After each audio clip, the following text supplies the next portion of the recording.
What is good, guys? M.V.K here, back again. Welcome back to day 17 of the Superhero Challenge. I've given you 16 topics.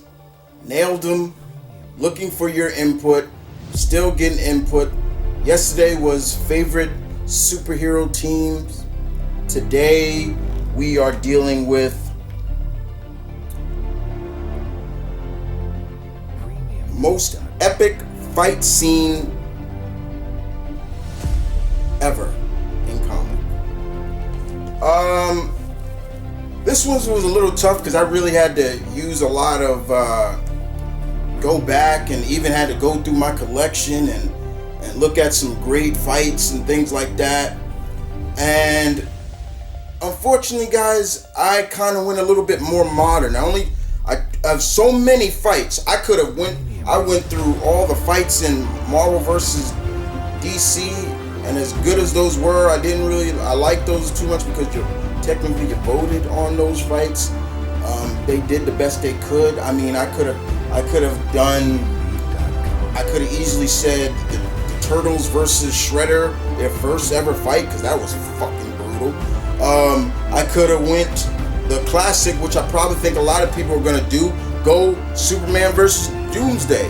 Yeah, I could have did all of that, but I chose two very brutal fights that were so stylistic, so great, and if you watch it and if you read it, you're not really reading because there's no dialogue.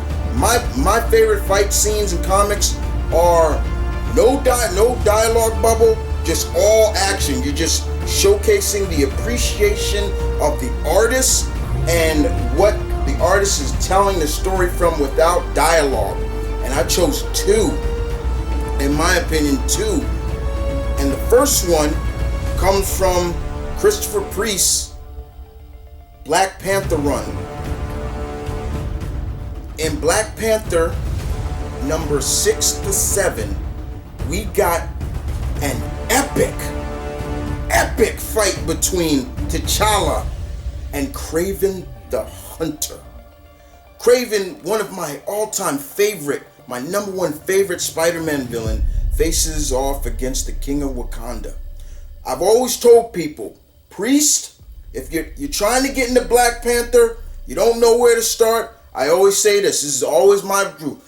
You read where he first appeared in Fantastic Four 52, but you read Christopher Priest's Black Panther run, and you won't go wrong with that. Start with that.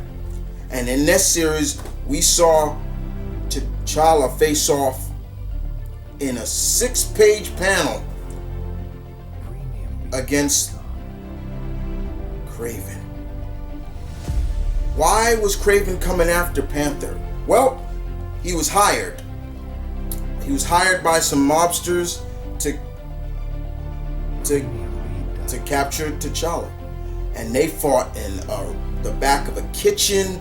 Epic fights, back and forth. Nobody looks like they were having any kind of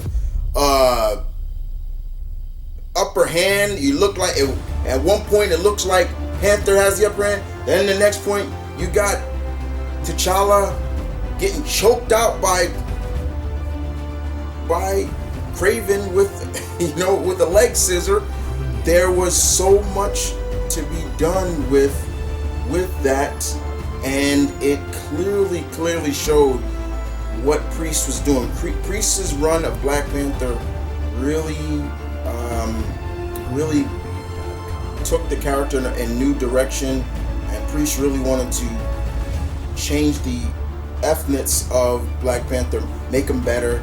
And this is one of the reasons why a lot of people have said they wanted Kraven as a villain in the future Black Panther movies, and I kind of don't really like that too much because before anything, he's still a Spider-Man villain through and through.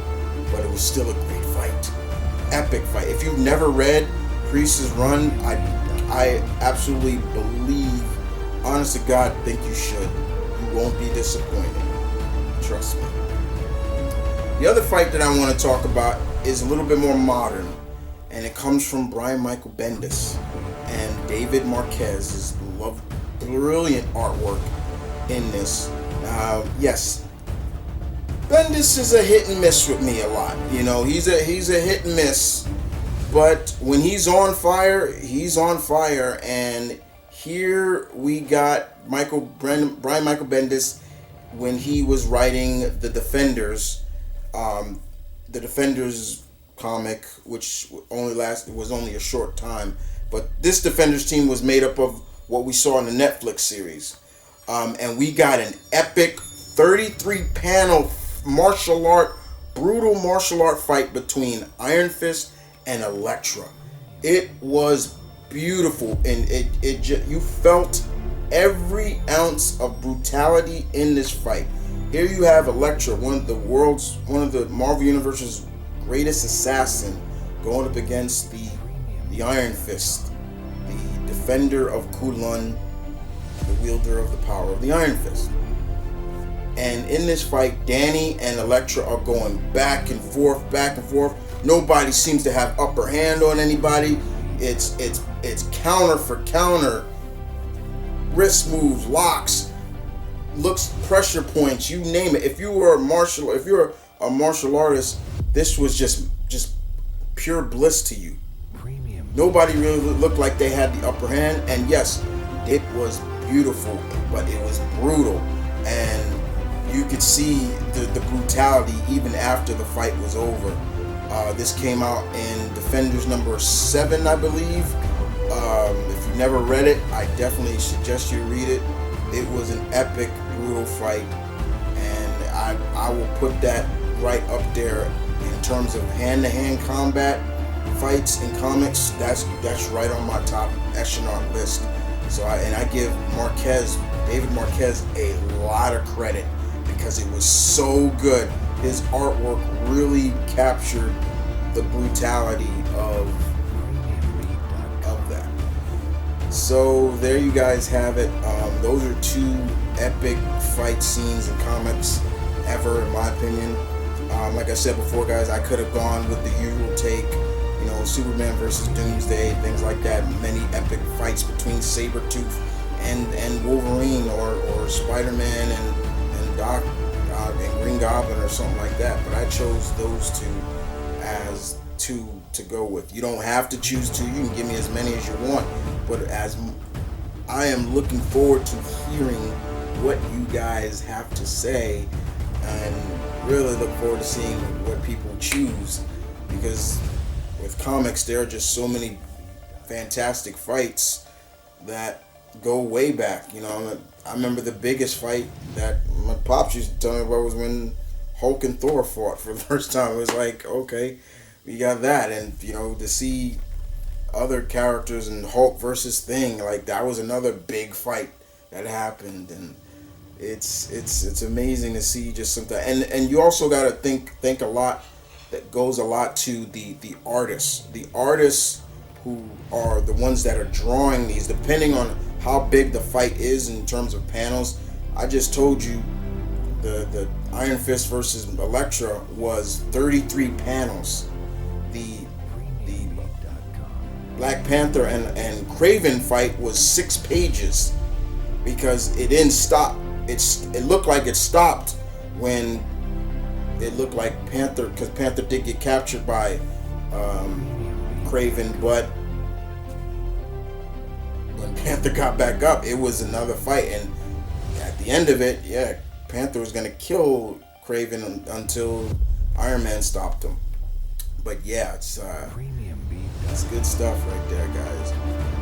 So another day, another challenge complete, and tomorrow for day 18 of the 30-day superhero challenge, we are giving you today. Next one will be favorite non-super male supporting character. Okay, so we're talking about characters who don't have powers, but they are good supporting characters for a character, or for a male character or a female character. There are a lot to go through, so I may have to break this down. I may give you about 6, in my opinion, that I love. Yeah, I'm gonna give you 6. And then and then following that one, I'll give you what's the next one. After that, favorite non-super female supporting character. So yeah, so both of those, I'll give you 6 choices of mine. There you go. I'll even give you day 20. So here's day 20. Favorite villain team. So you got, and you know what? I'll give you one more just to let you know what's to come next. The next one is day 21 is favorite weapon, armor, or gear. Okay, so there you go. So I gave you what's to come. I gave you the next 4 challenges. I look forward to hearing what you guys got to say about those. But in the meantime, as always, this is my saying peace, love, stay tuned, keep it real. Thank you guys for watching. Thank you for responding and commenting always. Keep them coming because that helps a lot. And don't forget, if you missed any of the challenges, I do have a playlist of all the challenges. I'll put it at the end of the video if you like. And don't forget, if you ever miss any of my vids or anything like that, yeah, make sure you hit that notification bell so you don't miss anything. But with that being, guys,